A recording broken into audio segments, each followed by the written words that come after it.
Hey guys, and welcome back to another Command & Conquer 3 Kane's Wrath video commentary. My name is Green Zero, and we are on Tournament Arena here today to watch a game. Now, this game is between two lesser-known players, but I decided to give it a shot because there wasn't much going around. So on the left-hand side, playing as the Yellow Nod faction, and I forgot to check the colors again, it's going to be Sugar Rush.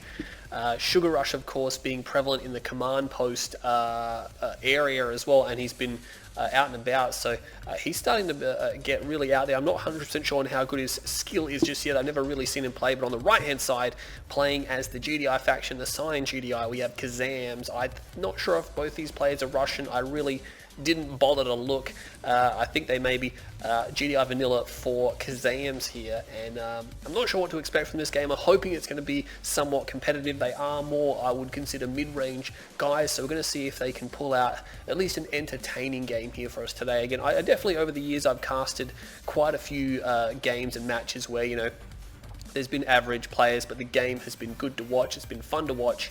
No one really going to rush here. Kazams is going to pull his forces back. It's interesting that Sugar Rush does not push forward with his nod units here. He pulled back to his base like he was purposely trying to conceal what he's doing.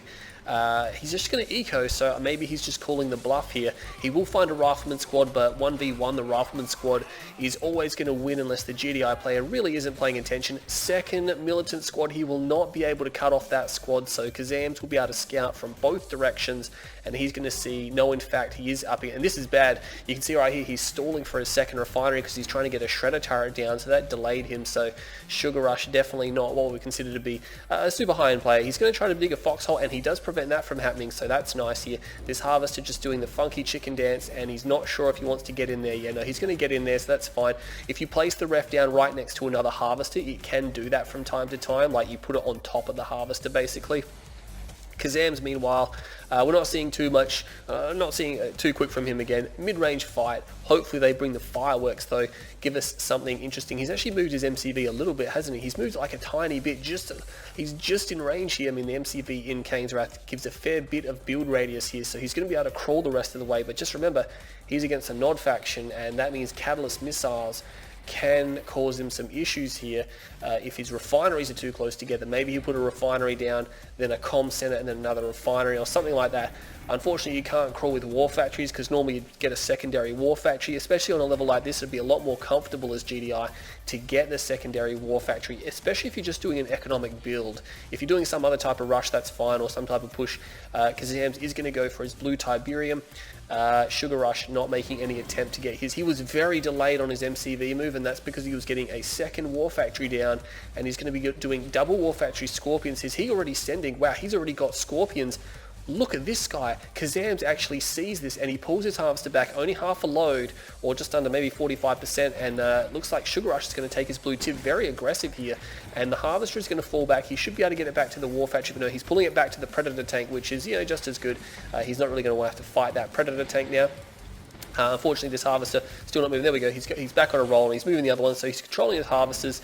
A little bit of basic micro. If you're new to the game, you can just learn from this. This is a player that, you know, again, mid-range skill, and unfortunately he's forgotten about his Harvesters. Part of damage control is that once the engagement is over, once he disengaged, you check your Harvesters. That should be mandatory that you check your Harvesters, because you can see he's just left that one behind. It's not doing anything, and it could be quite a long time before he realizes that that is there and not doing anything. Meanwhile, he's just got these scouts here. A lot of Scorpion tanks came out, and unfortunately weren't able to really get a lot done there. And it is another Harvester going back there. Well, this Harvester is actually crossing the map to go to this refinery by the looks of it. Attacks on both sides here. We're going to have forces over here. This Harvester got destroyed. This is a mix and match force right now. There's Predators, there's Scorpions, there's some infantry mixed in there as well. It's very unorganized, and I'm not sure how good the focus firing is here right now, but we can see there's some tanks in the red there. He's trying to pop those ones. He could pop that red tank if he was paying attention. You always want to pop the tanks there. See, the Predators continue to change its targets because the target it's shooting at keeps moving out of range, and that leads to some of these tanks. He actually pulls them back, but he's not going to pull them all the way back. Yeah, he's going to back off now. A few too many Predators here, so again, with players like this, they will tend to prioritize units like this, units which don't have any special abilities, units which don't have any, you know, real utility and things like that. It's mainly just brute force units, rocket squads, predator tanks, very easy to use. On the other side, scorpion tanks, infantry, very easy to use from the Nod faction. He needs to get a second ref down because he's starting to fall behind on Kazams here at the moment. This harvester is actually going back to harvest off the field here. I'm not sure if that's an error or what, but there's some scouts up here. He's going to continue to refine it. He hasn't actually got his own blue Tiberium field, which is unfortunate. A few bikes will make their way around the back. This field is now dry. These harvesters are going to have to get transferred. There is a single predator tank here. Battle marker up there as well. Looks like he will. He's actually got rocket squads inside the foxhole, and that will allow him to put some serious damage on that scorpion tank, but it will back off. We're going to see a pretty sizable fight soon. Still taking Tiberium off his enemy, off the opponent's field.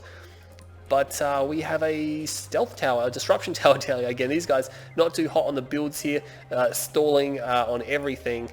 He needs to get that second ref down ASAP. There is going to be an attack here. Kazams just seems to be much more capable in this fight here now. He's got a tier 2, probably going for tier 3. Doesn't have composite armor. I'm not sure whether he needs it. I mean, he's not up against anti-infantry. The only way his infantry are going to die is if they get crushed. Infantry upgrades are done, or at least one of them is done, but the Cabal, the Convessor upgrade, is not done at the moment, so we're going to see an engagement here, and it looks like the GDI force is definitely more durable, but there's more Nod units. He goes for the crush. Unfortunately, the Predator tanks do prevent a lot of the crush there, but no, he's actually going to push through regardless.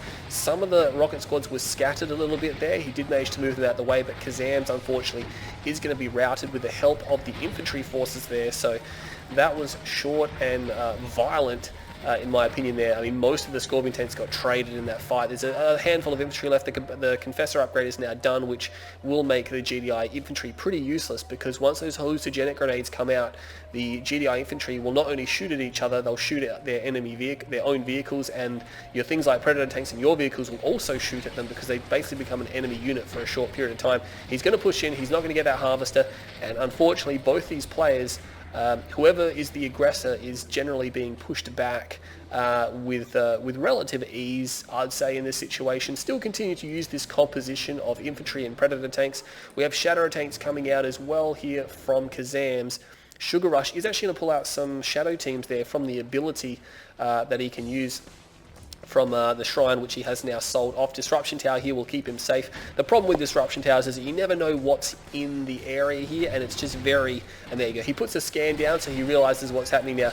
He does have AP ammo, but unfortunately Shadow Team's being used on the front line. That's a bit iffy. He's actually going to kill these units here. The Shatterer tanks, oh my god, look how many infantry died with that one Shatterer shot there. The Shatterer will be destroyed, unfortunately, and the Predator tanks need to either crush or get out of there, because shooting cannon rounds at those units is very silly. He's going to go for the crush now, so he's going to just roll over them, and those infantry forces will now be destroyed. GDI Airborne is coming in. He's persisting with the infantry again against this Nod infantry with the Confessor upgrade. It's ill-advised. It's not something you really want to do. That Harvester will evac out. We have some more. A rig comes in, so he's actually got a rig down here now. And he will start to pop the remainder of these tanks, so he can get repairs on the tanks. He has here Shatterers still come in. I like the Shatterers. They're a good idea. The Nod player does not seem to have any tech. No, he doesn't have his tier 3, which means Shadow tanks, without tier 3, Shadow tanks are going to do a lot of damage to this Nod spam. Unfortunately, those Shadow teams just running right through the guts there. I'm not sure what they were trying to do. Composite armor is done. Oh, look at that. That one Shadow tank just one-shot that Shadow team. When you're playing non-black hand infantry, you can use Shadow tanks to just one-shot these guys here. The rig will come down. It has dual Guardian cannons. Look at that. It actually does a lot of damage. Look for 2 shots to kill a Scorpion tank. It's actually pretty powerful. I think they're more powerful than regular Guardian cannons. They actually do a lot of damage, and the Scorpion tanks are falling to this now. We have Fanatics coming in. They will detonate on that APC. They will get it, and they'll detonate on this tank here as well, and he's going to try to move in, but unfortunately he needs to get rid of that rig. He will fire it now with the infantry. The Scorpion's got absolutely destroyed. He's actually going to try to save the rig. No, that was silly. He's redeployed now, so he's definitely going to lose it. He could have reverse moved it out of there, but not going to be the case. The rig can be repaired with a repair tool, as we can see here, to make it very durable.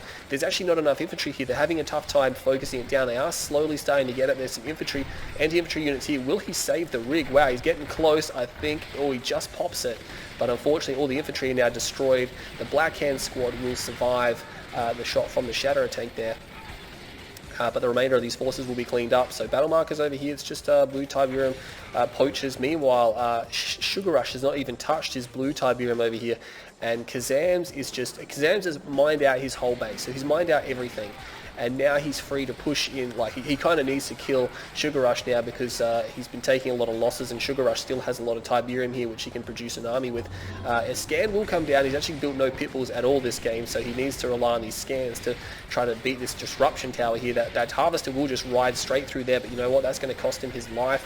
He will go down. There we go. Hammerheads are coming in now, and the Hammerhead should be able to kill the remainder of these rocket squads. There's no anti-air here now, and there's only sporadic forces. The Harvesters are now being targeted by the GDI player. He's starting to target these ones down. There's no counter harassment here, so the GDI player has really been pushing in. The tech is down now, so we do have the Obelisk of Light come in, and that will be hard to dislodge. The Predator tanks, look at, he's just ignoring it. He's just going to destroy these Harvesters, which is actually a good idea. He's actually going to go around the Obelisk here, and unfortunately the stealth detection does kick back in here, but yeah, there we go. The infantry units do have stealth detection at point blank range, so they will be able to detect that Harvester there. Will they detect this Harvester? They will detect it. Will he fire at it though? He gets a rocket volley and he will destroy it. There's a Harvester here, blue Tiberium. But you know what, Kazams, he's going to fall back now, realize that he did critical damage on the economy there. He doesn't have to just wear out the remainder of these forces at this base. He can fall back. He might have some type of backup plan. There isn't a Guardian cannon here. I'm not sure if there was counter harassment, but I didn't see anything. Not that I can see. He did have bikes at one point in time, but I believe he may have cleaned those up. He could sell off a few of these structures, not necessary to hold double refinery at the expansion anymore since there's no Tiberium there. A singular refinery will be fine. He's actually going to garrison up Grenadier squads inside the Hammerhead there. I'm not sure if he purposely built that. He has a rocket squad in that one. He's loading these guys up now. Unfortunately, he cancelled the load animation for that one, so but yeah, needs to sell off some of these structures which are not necessary. He needs to go and attack Sugar Rush, because Sugar Rush right now should really be building more Harvesters, and he has a Harvester on his main. He's got a Harvester here. Does he have a... He's got 3 Harvesters. He's bringing in blue Tiberium, so Kazams can't give him a lot of time. He can't give him too much time. He's going to attack again now. He's going to be very light on the economy here, so putting down more Obelisk is pretty much out of the question, I believe. In fact, he has actually sold off his tech center in order to hold that last attack, so there will be no more Obelisk.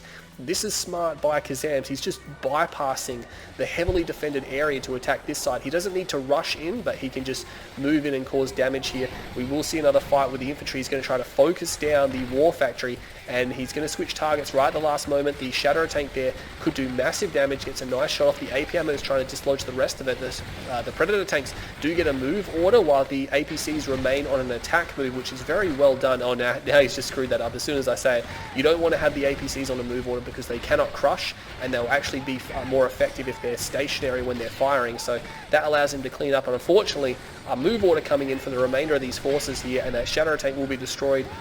Move ordering seems to be very popular for a lot of people, but it's really just the quickest way you can get your whole army destroyed.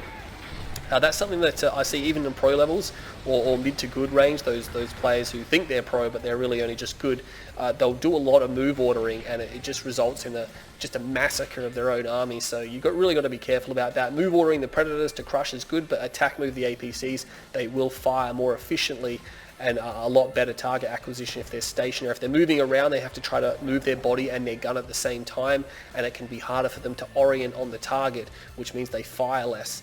And the Shatterers should never be given move orders in that situation. The only reason you should give a Shatterer a move order is if you're retreating it. Every other time it should be an attack move. You want it to fire because while it can crush, it's too slow, and you want it to shoot because its weapon is very powerful. Sugar Rush, of course, he's actually got a beam cannon out. I'm not 100% sure what the beam cannon is for. He could go infantry beam cannons, which is a strategy which is not used very often. It comes out, I wouldn't say it's rare, it's definitely uncommon, but it does crop up every now and then. And almost every time we see it, it is really powerful because a lot of people don't expect it. A lot of people, including pros, don't know how to appropriately counter it, and it is difficult to counter as well, especially if they do a mid-game push. There's a strategies where you can push off of just one base. Sometimes you get a ref at your second and you push off that with infantry and with the beam cannons, and because they have artillery range, the pressure is unbelievable. You really got to know what you're doing. He's going to move his MCV forward. Of course, they do grenade damage, these beam cannons. He's actually stopped building them now, so he's not really going to pursue those. They do grenade damage, which means they're very good against structures. They will destroy structures very quickly. A sniper team is out as well. There is a Venom here, unfortunately, so he just happens to have a Venom on standby, and there's not much anti-air. There's a second Venom coming in now. There will be an attack here as he pushes forward on this base. The beam cannon, look at Dat range there. Dat range is insane, so he's got a lot of range on it. Towers coming up. The towers kind of need to be behind something because he wants to build up a bunch of towers, but where they are right now, they can be fired at, and so he's not going to be able to build up a wall of turrets. You can see now he's even struggling, and look at that tower placement. That was disastrous. He can easily just focus that down almost instantaneously, and I think he's going to lose his MCV. Yeah, it will go down. He gets down another turret, but yeah, the turret placement here, if you're doing this kind of push, you want your towers to be behind structures such as your barracks, or put them behind your MCV so they can fire. They can't be fired back at, and then after about 20-30 seconds you have four to six towers there, and it's way too much. It's just like it will rip apart the infantry. Flame tanks are coming out now because of course there is going to be no vehicles from Kazams, who has sold his war factory off, so that means he cannot produce anything. He can produce aircraft. That's all he can produce right now, and he's trying to build hammerheads, but you know what? He doesn't have any anti-aircraft, which means these Venoms are going to be able to destroy everything. He cannot even construct anti-aircraft right now, so the Venoms, he has nothing he can do about those. The flame tank will finish the job there. So again, that was a pretty nice fight. Again, both those players were pretty evenly matched. Obviously, we could critique them all day, and I'm sure you guys will do in the comments, but basically, Sugar Rush, his build was very slow. Kazams made a few mistakes. He overall did better in his economy, and overall did better on the attack, but again, that last engagement where he attacked in the northeast just turned out disastrous for him. He should have done a way better job of that, and his base push, of course, was very finicky, and it didn't work out. So Sugar Rush ended up getting more money just because he was able to secure the Blue Tiberium at the bottom as well. If we have a look at the resource graph here, yeah, Blue Tiberium, this is where Kazams really had the opportunity to win the game. He did pull back, which is fine. He only had a few units remaining. He pulled back to regroup, and then he attacked again in a good location, unfortunately giving the move order out, attacking with not all of his forces. The Rig and the Shatterers coming in at the end was a bit unfortunate, but yeah, not too bad of a game there. Definitely worth a watch, and I hope you all enjoyed this video. I'll do my best to bring you some more replays. If you're a pro or expert out there, Technique, Bike Rush, Master Leaf, I've been begging you guys to upload more replays. Anyone who's online or playing, upload some replays. As long as they're good, I need something to cast. But anyway, hope you all enjoy that game. My name's Green Zero, and I'll catch you all in the next video.